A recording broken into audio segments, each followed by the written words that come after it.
And in all your businesses, I've noticed like every company that I know that you have anyway, like you have some sort of partner within the company, right? How I see a lot of brothers now trying to like build companies, and I'm advising, a lot of these guys that do consultations with, I'm like, get someone else, and his argument is like, oh, but look, I have to split the profits. But I'm like, bro, what's better, right? 100% of 10K or 50% of $1 million. So look, I'll tell you something. Generally speaking, I do think it's better at the beginning not to have a partner. Even though I have done that every time, but I'll tell you something. Just being it's best to go alone for a couple of reasons. Number one,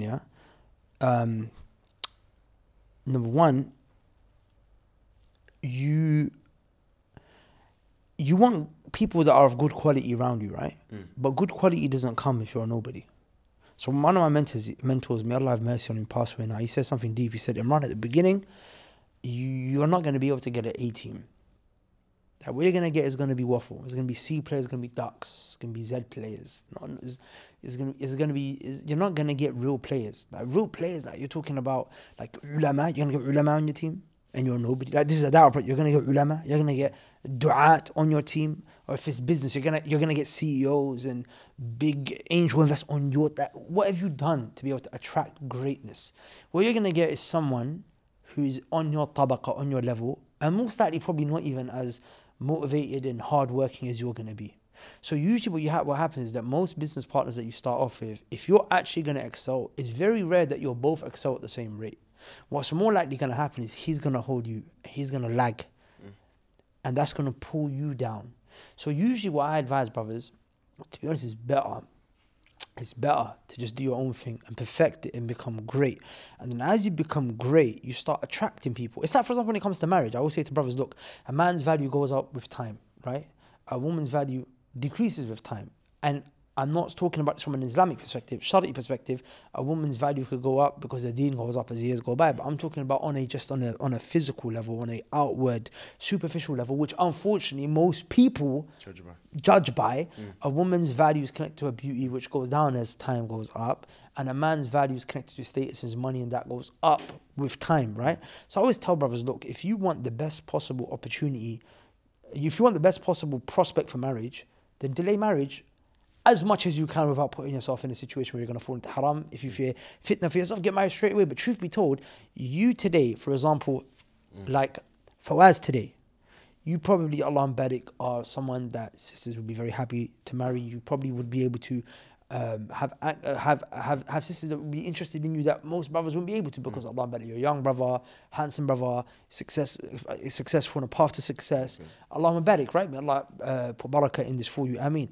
But point being is that if you're able to have these many options and this caliber of options now, what about Fawaz 5-10 years from now? What's he going to be able to get? Do you understand? Like the level that he's going to be. I was chatting to my PT, I was like, bro, you today, Allah barik, are you're a young brother, you're wham, you're handsome, you're a student of knowledge, Allah barik, you got your own business, you're an entrepreneur, you're living in Dubai, you could get a great girl. Like your options are very open. But what's you going to be able to get 10 years from now? Where are you going to be, right? So it's like that with a business partner. Like today you'll attract a guy who's also not known like you, and it's a gamble whether you're going to succeed with him or not. Now, 1-2 years from now, you might be able to bring in a guy, but then if you're able to just hold on for a little bit longer and actually put the work and the effort in, what's you going to be able to get 5-10 years from now? Do you understand? Like, for example, me and Abu Bakr are partners, and just today we were discussing giving a share of our company away to a particular brother, right? And this is a mad conversation because a couple people had conversations about equity, and I want to equity. I just kind of laugh it off. Like, I'm sorry, with all this, like, what are you talking about? We don't even know each other for me to talk to you about equity and shares. The reason I had this conversation was because this brother, who the thought that crossed our mind, I'm not saying it happened or it's gonna happen, but the reason I even considered this brother, this guy's a beast. Like this guy's this guy is a CEO of a company where 250 people work underneath him. He's got clients like Emirates Airlines and Imar, the development company here, Address Hotel in Mecca. Like this is a serious player, Allah Mabarak.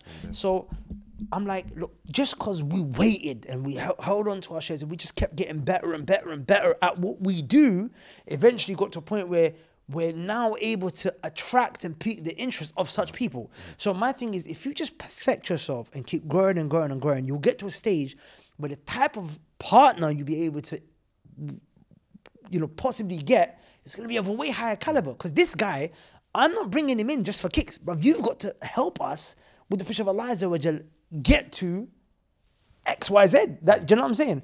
So that's why. So someone might say, well, then why the double standard? And it's a personal thing, and in some ways a deficiency, but in some ways also a blessing. Like my father always had this mindset of we eat together. Like I can't eat alone. Like in the sense where, like even in Jahiliyyah, if I was making money, but I have to just, come. We saying I'm going on, I'm going on holiday. You're coming with me. Boom, I'm getting you a flight. We're going together. But you need money. Here you go. Like it was just second nature to you. It's just we do this together. Like as in. It's lonely at the top if there's no one to share it with, right? 100%. Adam alayhi salam had Jannah, but it went Jannah without his wife, right? So that's just me, and I'm not saying that that's good business acumen, by the way. It's not good business acumen, but it's just me, it's a deficiency, if I'm honest. But it was also a blessing. Alhamdulillah.